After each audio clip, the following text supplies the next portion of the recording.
Welcome to a webinar on how to help individuals with work and medical reviews. There are 6 learning objectives for this webinar: to be able to tell the difference between work reviews and medical reviews, to explain the work review process and list tips for dealing with work reviews, to describe the medical review process, to explain the importance of 2 work incentives, the Ticket to Work and Section 301 regarding medical reviews, and to discuss your role as a benefit to work coach in helping people with work and medical reviews. So when a person gets approved for Title II or SSI benefits, that's just the first step in the review process. Periodically, people may get continuing disability reviews.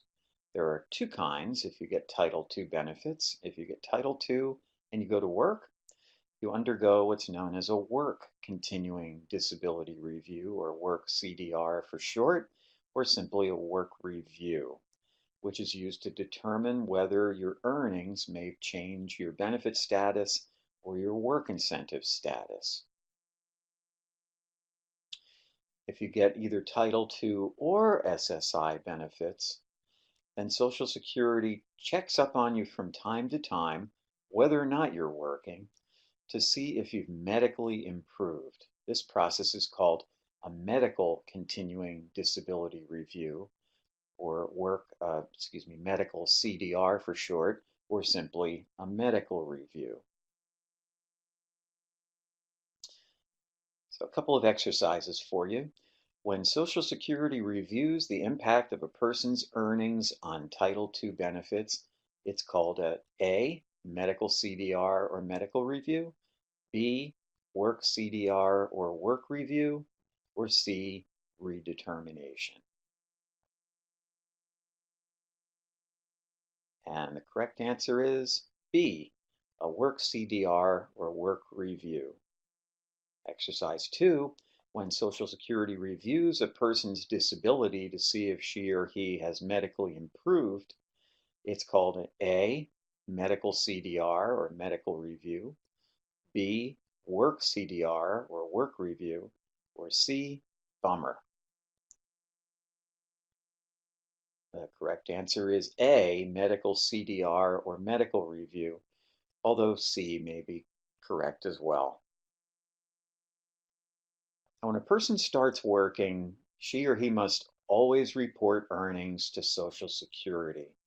There are 3 ways to initially report earnings: by phone, by mail, or in person. A person can call their local Social Security office to report that they're working at first, or the toll-free national number 1-800-772-1213 to make a work report. They can mail a letter to their local SSA office explaining that they've gone to work, or they can pay a visit to the local office to report they're working. After the initial report of earnings, then the person should periodically report earnings on a continuing basis, usually by either submitting their pay stubs to Social Security or online through a My Social Security account on the Social Security website, ssa.gov, using the My Wage Report option within the Social Security account. Or if the person gets SSI, they can report their earnings on a continuing basis using the automated telephone system or the mobile wage app reporting method. And if a person regularly reports their earnings, that's the best way to avoid, or more accurately, at least limit, overpayments they may have due to work. Now, people who are using work incentives should also document their work incentive use when they're working. Now, work incentives can be reported in a variety of ways. First, for Title II, people will use the Work Activity Report. That's the SSA 821 form if the person is an employee, or the SSA 820 form if they're self-employed. And that form will generally be sent by Social Security to the individual once it's discovered or reported that they're working. Now, for impairment-related work expenses or IRWEs, the person would want receipts or other proof that they've paid for the expenses. And in some cases, they may need proof that the expense is needed due to work and or due to their disability.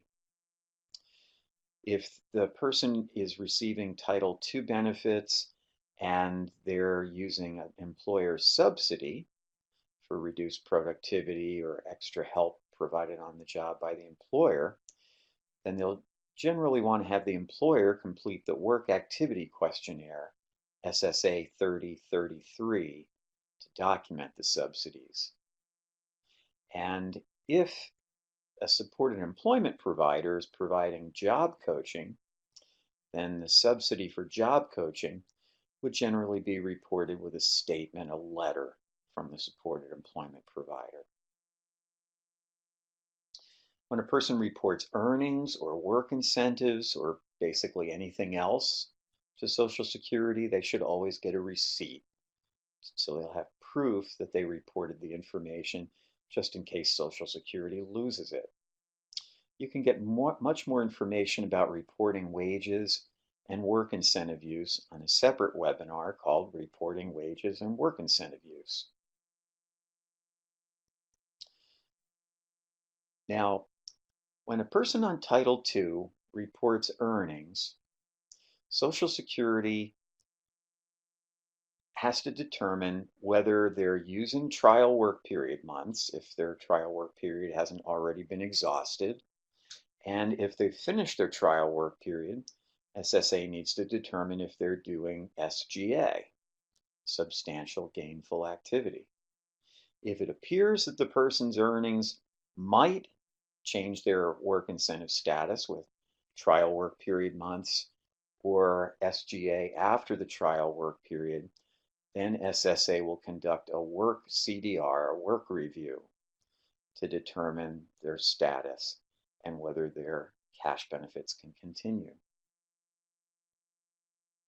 Now, if work incentives are not high enough to affect the person's work incentive status or their cash benefits, then SSA does not need to perform a work CDR, at least not yet, at least not until the person's earning enough to make a difference with their benefits or work incentive status.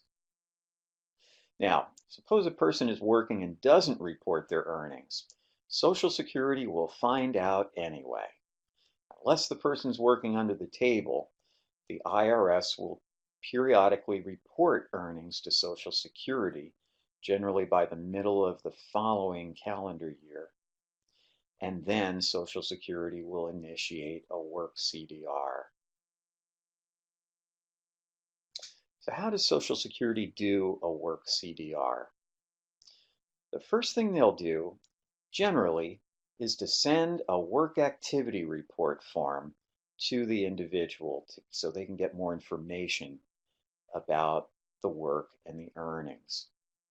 And again, if the person is an employee, they'd be sent the SSA 821 form, the Work Activity Report Employee form. If they're self-employed, they'll get the Work Activity Report for Self-Employment, which is the SSA 820 form. Person completes that and returns it. That helps Social Security determine whether a work review is actually needed.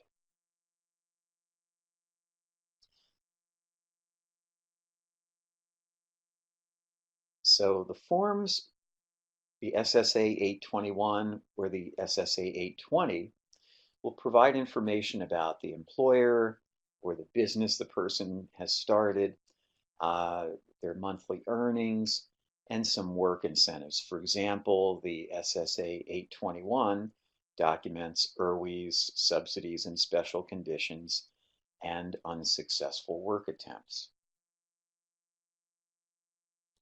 Generally, when SSA sends the SSA 821 or 820 form, they will have entered the date that the work CDR, work review, will go back to in the upper right corner of page 1 of the work activity report form. And generally that date will be the date that work started if the person didn't have any previous work since they became entitled to the Title II benefit, or the date of the last work CDR, so that Social Security would be reviewing any work they've done since the last work review. And the very top of the work activity report looks something like this. This is the SSA 821, the work activity report for employees. Question 3 asks for information about jobs the person has worked and their earnings. Question 4 asks about other payments they have received, such as sick pay, disability, or vacation pay, holiday leave, etc., from the employer, because sick, vacation, holiday, and personal leave, although it would be income, is not counted when doing SGA determinations. It's deducted from earnings. Question 5 asks for information about possible subsidies and special conditions, either extra help the person gets to do the job, or the fact that the person's working at reduced productivity but getting the full pay for the job. These can be important issues. They can be important deductions from earnings for Title II to help help keep a person's earnings below SGA. Now, if a person is working at reduced productivity or they're getting extra help from the employer, the Work Activity Questionnaire, SSA 3033 form, is the best way for the employer to document those possible subsidies. If a supported employment provider is providing job coaching, they should provide a letter documenting the fact that they're providing job coaching and how many hours a month.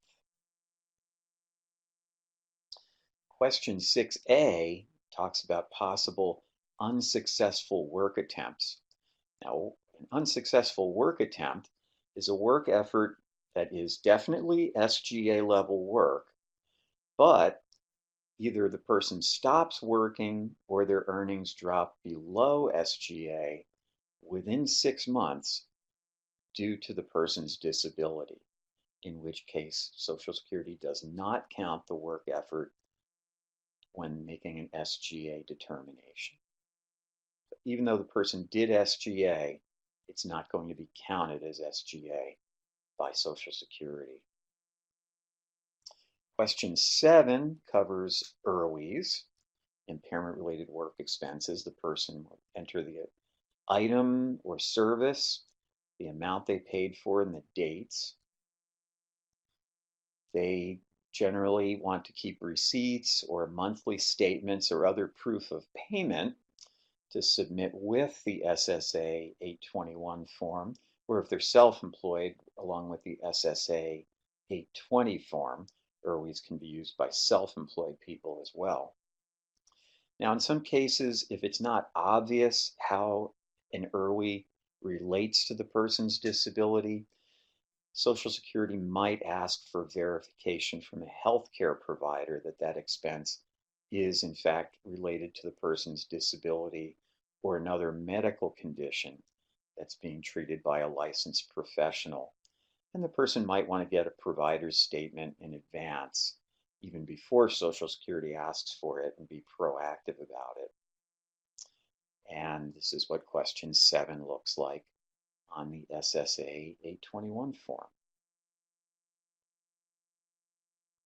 Now, if a person does not want Social Security to contact the employer, for example, if the person has not disclosed their disability to their employer and doesn't want Social Security to tip their hand, then in the remarks section, they should indicate that they don't want Social Security to contact the employer.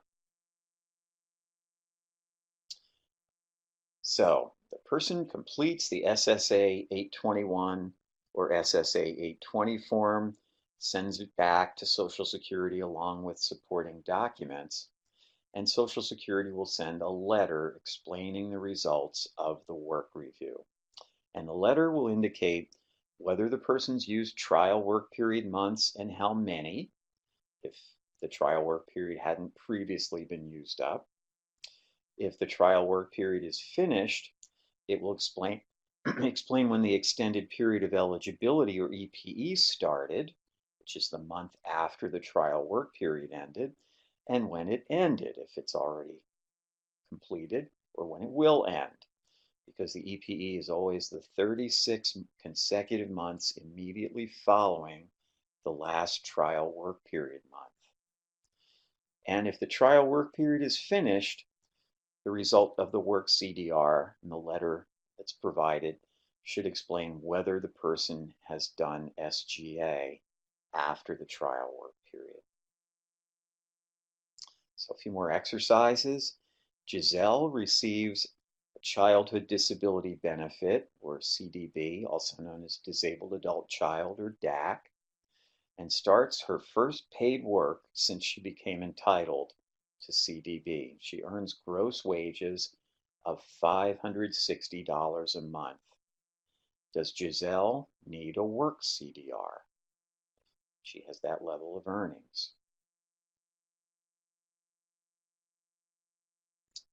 And the correct answer is no, because her earnings are below the trial work period amount. So they won't have any impact on her work incentive status or her CDB benefit. Exercise 4 is Gregor, who receives SSDI.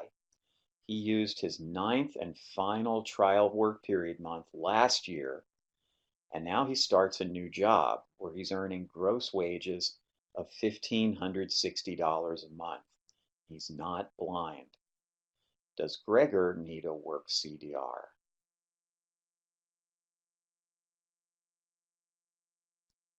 And the correct answer is yes, he does, because his gross wages are above the non-blind SGA level.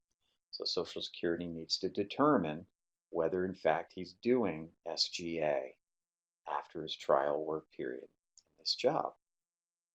Exercise 5 is Gregor again. His situation is the same. Used his trial work period up last year. He's earning gross wages of $1,560 a month. He's not blind. But he appears now to have $200 a month in IRWs and $180 a month in subsidies. Now does Gregor need a work CDR? And the answer is yes, he does. Social Security would always need to do a work review if gross wages after the trial work period are above SGA and they're determining whether the person's doing SGA for the first time after the trial work period. But the complication here, or not complication, but the additional factor, is that Gregor has two kinds of deductions from earnings, IRWs and subsidies, which appear to be high enough that they would reduce his countable earnings below SGA.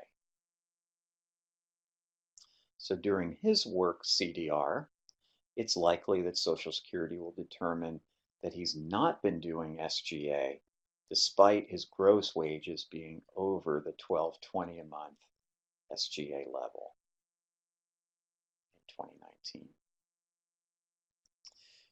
Will Social Security do more work CDRs? Yes, they're supposed to.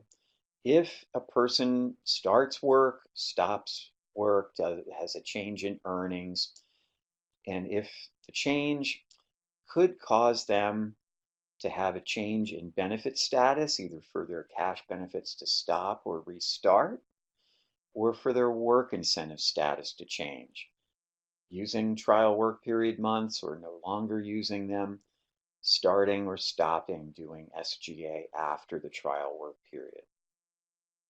Now, it's important to note, though, that CDRs rarely happen as promptly as they should, even if you request them. That's because Social Security workers are overwhelmed with work. They can't keep up with all of it. And as a result, inevitably, people have overpayments despite their best efforts. So people often continue to receive Title II payments even though they should have stopped. So what can people on Title II do to try to limit their overpayments or make them less painful to deal with? There are several things. One, they should always report their earnings when they start work, and when their earning status changes in a way that would alter the impact on their cash benefits or their work incentive status. And they should request work reviews if their benefit or work incentive status would change. The reason for this is when Social Security enters a person's earnings in their system, the system assumes that they'll continue the same level of earnings indefinitely until new data are entered to indicate the earnings level has changed. So you need to report those changes before Social Security will know and put it into the system. Second, persons should be aware when their Title II payments should stop. So if a person is working at the SGA level and they're going to be continuing beyond their trial work period and the end of their grace period, that means their Title II payments should stop, assuming their accountable earnings are at SGA despite the work incentives. So it's possible then for a person to anticipate when they should receive their last Title II payment and to know when they shouldn't be receiving any more. Now, if a person reports their earnings and they anticipate when their last Title II payment should be received, but they keep getting benefits after that, they should not assume that they're entitled to those benefits, that they should continue to receive them. If a person on Title II is doing SGA after their trial work period and grace period have ended, it may just mean that Social Security hasn't caught up yet and figured out that their Title II payments should have stopped. Now, fourth, it's good to know that even if an overpayment is not a person's fault, she or he may still be responsible for repaying it. Now, an overpaid person can ask for a waiver of the overpayment. They can ask for it to be excused and not have to pay it back, but only if it wasn't their fault, particularly if they were reporting their earnings, and if it would defeat the purpose of the program for the overpayment to be recovered, for Social Security to try to collect it from the person. And that generally means the person couldn't afford to pay back the overpayment even a little at a time.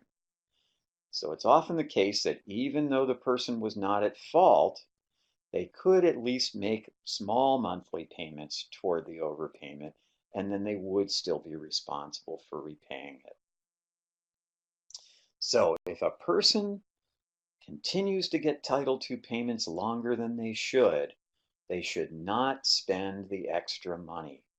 They should keep the Title II payments that they received after their Title II should have stopped and hold on to the money until they get an overpayment notice. That makes the overpayment painless. If the person has saved the money and has it available to pay it right back in a lump sum, when they get the notice of the overpayment, there's no hardship.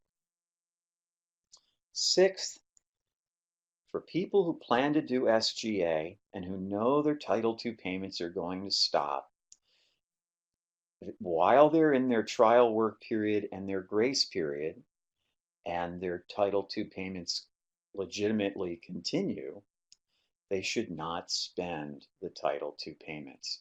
They should get used to living on just their SGA level earnings because that's their income that will continue. The Title II is going to stop after the trial work period and grace period, but the earnings will continue. So they should be getting accustomed to living on just the earnings and save the Title II payments. That means when the Title II stops, they won't be used to spending it, and they'll have a nice amount saved from generally up to 12 months worth of Title II payments. Now, on the flip side, if the person spent all the money they had, their Title II payments and their SGA level earnings, then they're going to be in for a nasty wake up after their Title II benefits stop. At that point, they'll be used to living on double income, earnings and Title II. And when the Title II stops, they'll have a great deal of trouble getting used to living on just their earnings. So exercise 6, Stefania receives CDB and used up her 9th trial work period month 2 years ago.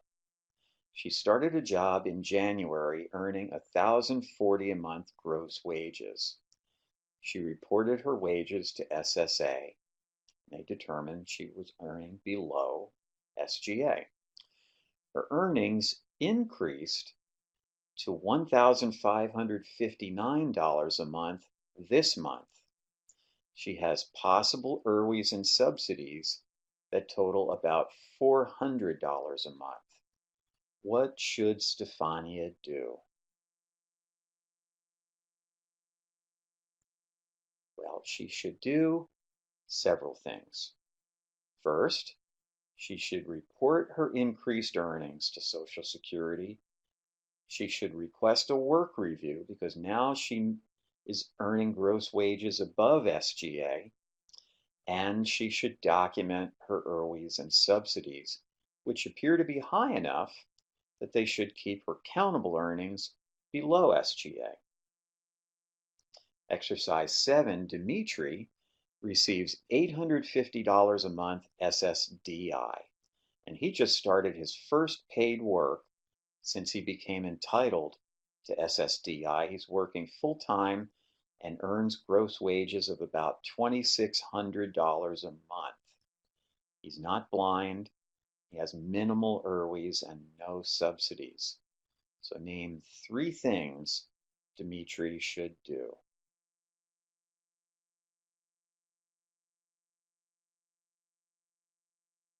Well, he should report his wages to Social Security, of course. He should request a work review because his earnings are certainly going to be SGA, and he'll be using up trial work period months. After his trial work period is over, then if his earnings continue at that level, $2,600 a month, he will be doing SGA.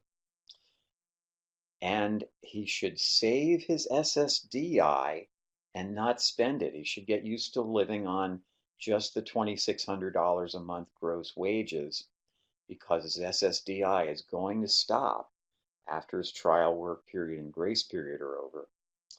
And he should be prepared to repay any SSDI payments he gets after the 12 months, first 12 months of work, first 9 months being his trial work period, and the next 3 months being his cessation and grace period.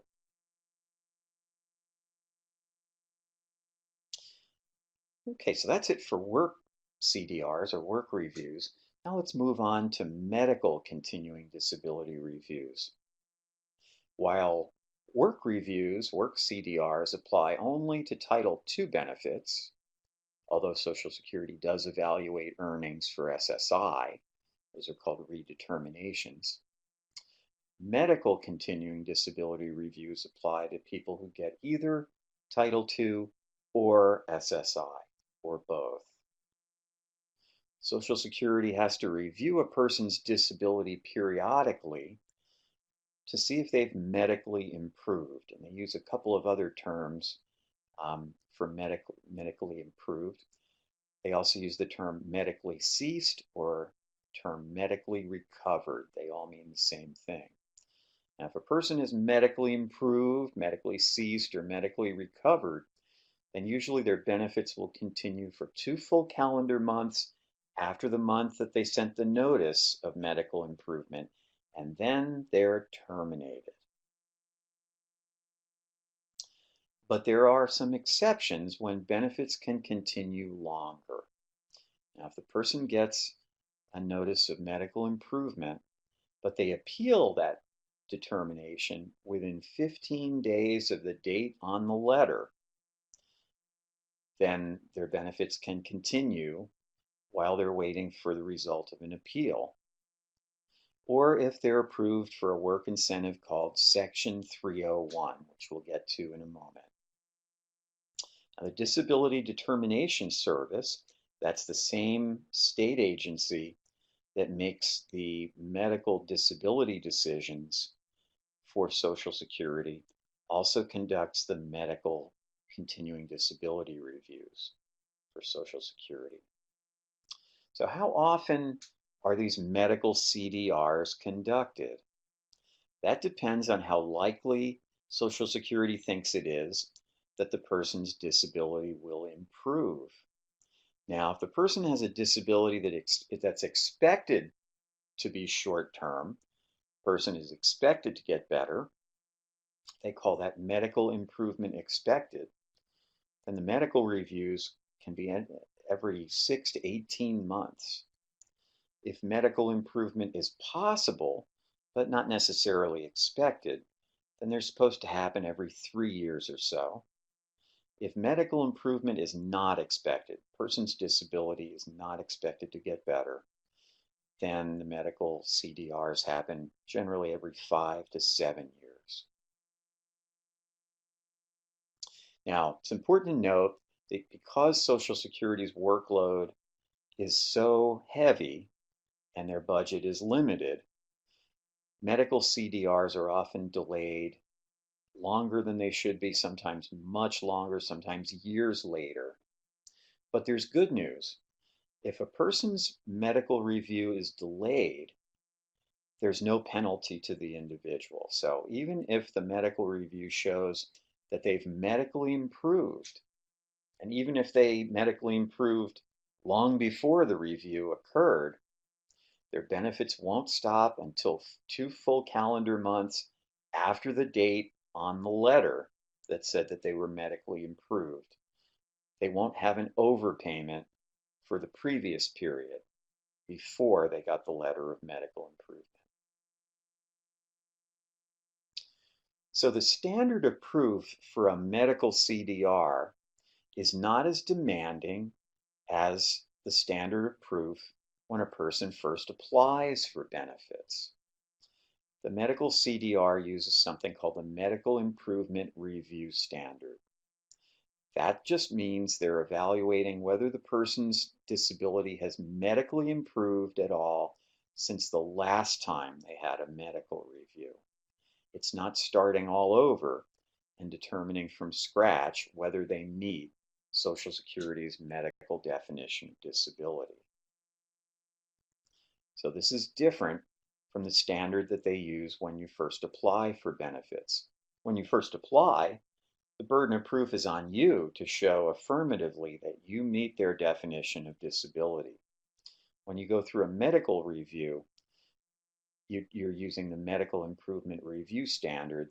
That means Social Security has the burden of proof to determine whether you have medically improved since the last medical review. Now, what if a person is doing SGA, working at the SGA level? Does that mean that they will be found to have medically improved when they get a medical CDR? And the answer is no. Simply doing SGA level work and only doing SGA level work does not mean you'll be found to have medically improved. SGA is one factor that they look at during a medical review, But in addition to doing SGA, the person would have to have medically improved to be found to have medically improved and to be ineligible for benefits. There has to be medical evidence, not just work evidence, to find that they've medically improved. So how is a medical CDR conducted? Well, first, Social Security sends a brief 2-page form to the person called a Disability Update Report. This is the SSA 455 form. And it asks some basic questions about work, medical treatment, possible medical improvement. Now, person answers the survey, the report, submits their completed report back to Social Security. They review the answers. If the answers don't give any indication that the person may have medically improved, then the medical CDR may end right there. There may not be any further investigation. If the answers on the SSA 455 suggest that medical improvement might possibly have happened, then they do further investigation. They'll send longer forms to complete, and they'll prepare to review the person's medical records. So exercise 8. Luke receives SSDI. Social Security has established that it's possible his disability may improve. So his disability is considered medical improvement possible, but not necessarily expected. His last medical review was 5 years ago. Is Luke due for a medical CDR now? Well, if you remember the review schedule for medical CDRs, the answer is yes. If medical improvement is possible, then the medical reviews should occur about once every 3 years. And Luke's medical review is overdue since he hasn't had one in 5 years. Exercise 9, Luke appears to be performing SGA, but there's been no change in his medical condition since his last medical CDR. When Luke has his next medical CDR, should he likely be determined to have medically improved? And the correct answer is no. Although he may be doing SGA, if his medical status hasn't improved, then there should not be a finding of medical improvement. And now there are 2 work incentives that can help somebody regarding medical CDRs. They are the ticket to work and something called Section 301. The ticket to work under certain circumstances can prevent a person from having to undergo a medical review, a medical CDR, even though it would ordinarily be time, according to the schedule we looked at a little earlier. It would ordinarily be time for them to receive a medical review. Under the right circumstances, with the ticket to work, they would be exempt from that medical review.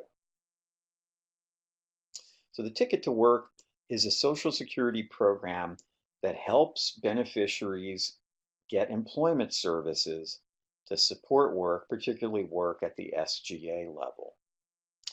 The ticket to work is assigned to either a state voc rehab agency like MRS, Michigan Rehabilitation Services, or the Bureau of Services for Blind Persons, or the ticket is assigned to an employment network, an agency other than a state voc rehab agency that's registered with Social Security to provide services under the ticket to work.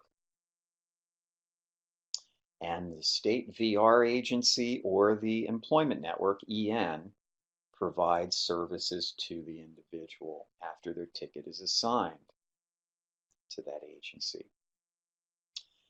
Now, an employment network gets payments when a person's ticket is assigned to that employment network and the beneficiary achieves certain earnings levels. It's usually SGA, but sometimes it can be less under certain circumstances.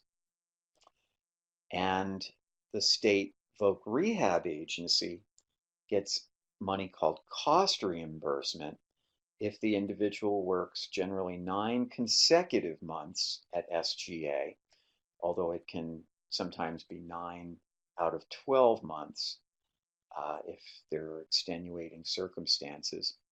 And cost reimbursement means that the state VR agency can bill Social Security for all the money they spent on that person's vocational rehabilitation services when their case was open.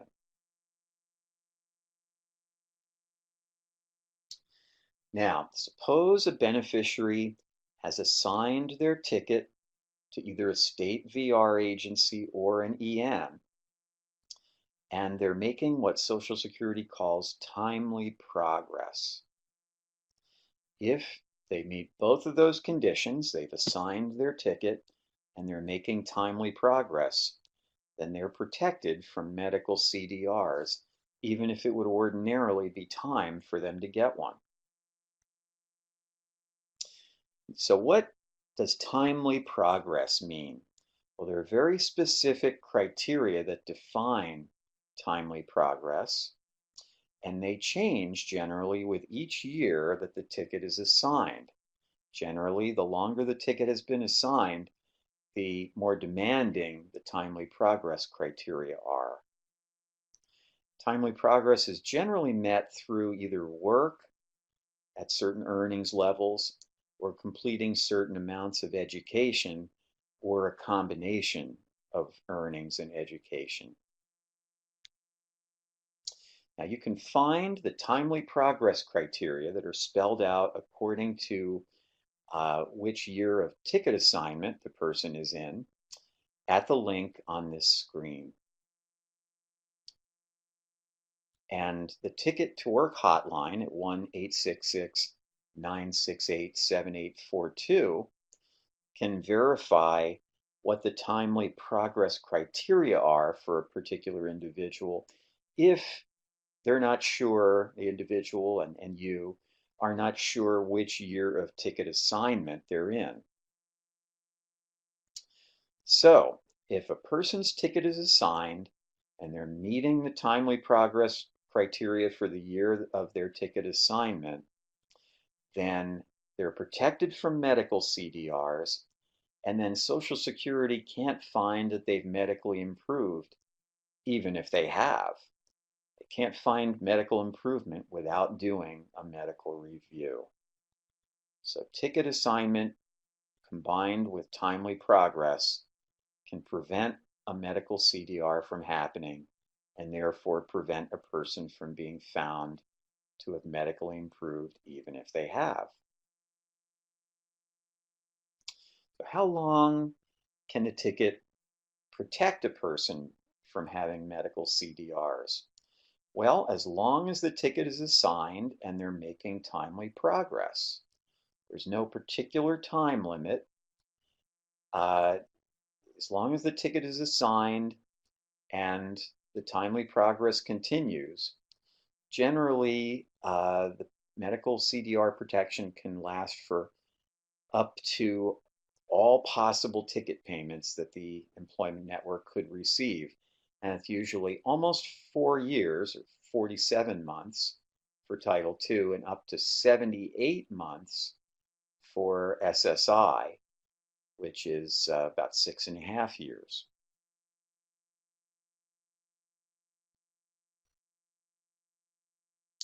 Now, can protection from medical CDRs continue after the state VR agency, MRS, or BSBP has closed the case? Yes, it can.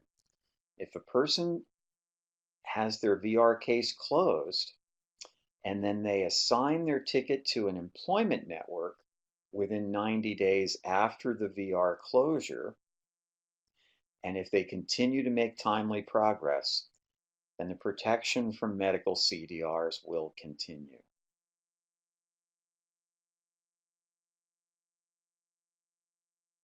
So, can you prepare people to continue their protection from medical CDRs? You can.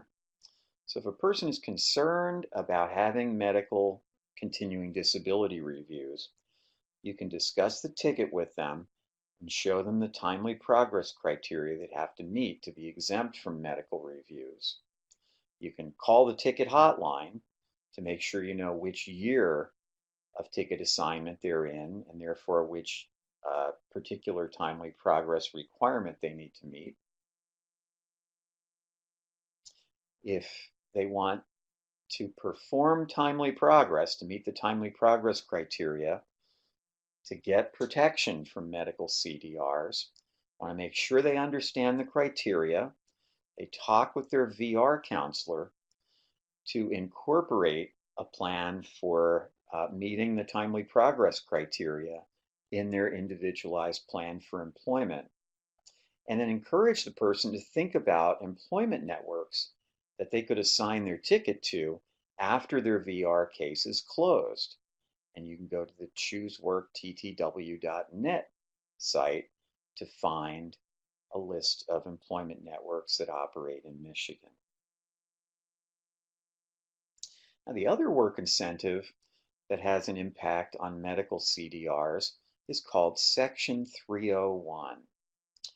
Section 301 does not prevent medical continuing disability reviews from happening.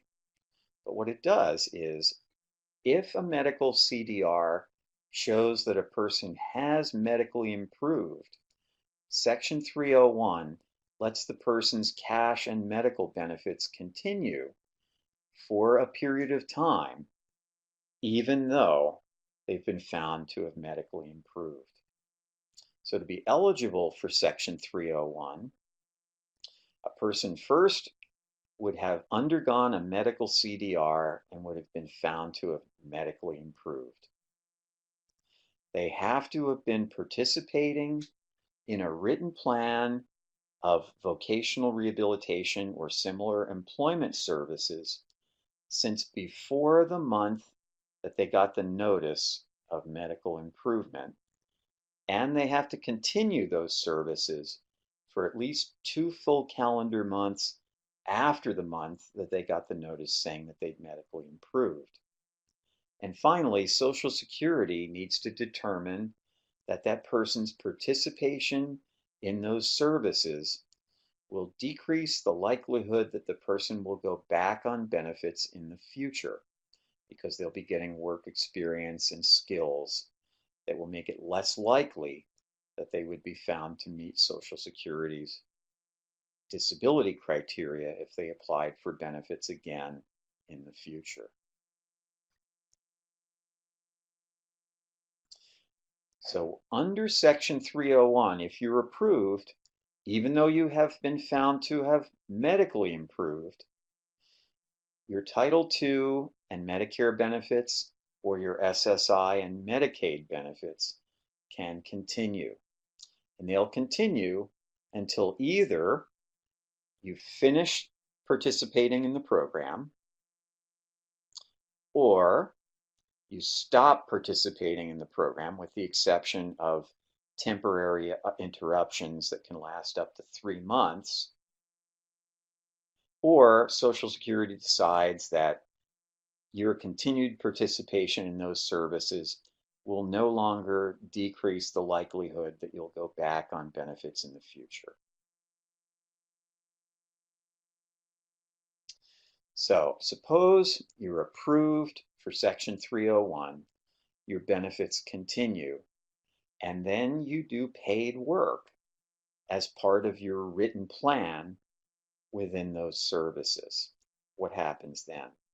Well, if you get Title II benefits and you're working as part of your written plan of services, your earnings from work will have no impact on your Title II benefits or your Medicare. There's no impact of paid work for a Title II beneficiary done as part of their written plan of employment services on their benefits while they're getting Section 301 payments. If a person on SSI does paid work as part of their written plan of services while they're getting Section 301 payments, they can use the usual SSI work incentives if they're eligible for them: the student earned income exclusion, impairment related work expenses, blind work expenses, or 1619B. A person on SSI getting Section 301 payments can use a plan to achieve self-support or PASS, but only if that PASS existed before the person was found to have medically improved. Then they could continue the PASS. But after they've been approved for Section 301 payments, after they've been found to have medically improved, they can't initiate a new PASS. So let's compare the Ticket to Work and Section 301 and the protections that they provide for people who might face a medical continuing disability review. The Ticket to Work provides greater protection because if the person assigns their ticket and meets the timely progress requirements, then Social Security can't do a medical CDR. So they can't find that the person has medically improved at all if they can't do a medical CDR. Now, the ticket assignment combined with timely progress will delay medical CDRs for as long as the ticket is assigned and the person continues to meet the timely progress criteria, and that can usually be for several years. In contrast, Section 301 does not protect people from medical CDRs. The medical CDRs happen, as usual, but what Section 301 does is it just lets people keep cash and medical benefits for a period of time if they have a medical CDR that shows they have medically improved. So exercise 10 is Sally, who receives SSI. She has a case open with MRS, and her ticket is assigned to MRS. Her case has been open for 9 months. She started a full-time job last month. It was her first paid work since she became eligible for SSI.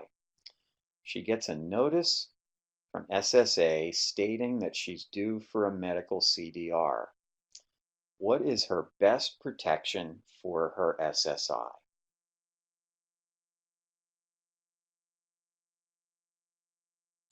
The answer is the ticket to work. Her ticket to work is assigned to MRS. She's making timely progress. If you're working full-time, you're certainly making timely progress under the ticket to work. So she's exempt from the medical CDR, and it should not be conducted. Exercise 11, Jasper receives SSDI. He gets services from an American Job Center. He had a medical CDR and just got a letter stating that he's medically improved, and his SSDI will continue for 2 months and then terminate along with his Medicare. What is Jasper's best protection for his SSDI? And as you would expect, it's Section 301. Of course, Jasper can also appeal the result of the medical review and say that, in fact, he has not medically improved. He can appeal that decision. Finally, what is your role as a benefit to work coach regarding work and medical CDRs or continuing disability reviews? Well, you should explain to individuals what to expect when they get a notice that they're going to have a work review or a medical review. You want to advise the person about documents to get together and how to fill out forms that they may receive as part of the review. and refer the person to a benefit planner for help with a work or medical review, and to use the related work incentives, particularly the ticket to work and Section 301. Thank you very much for participating in this webinar.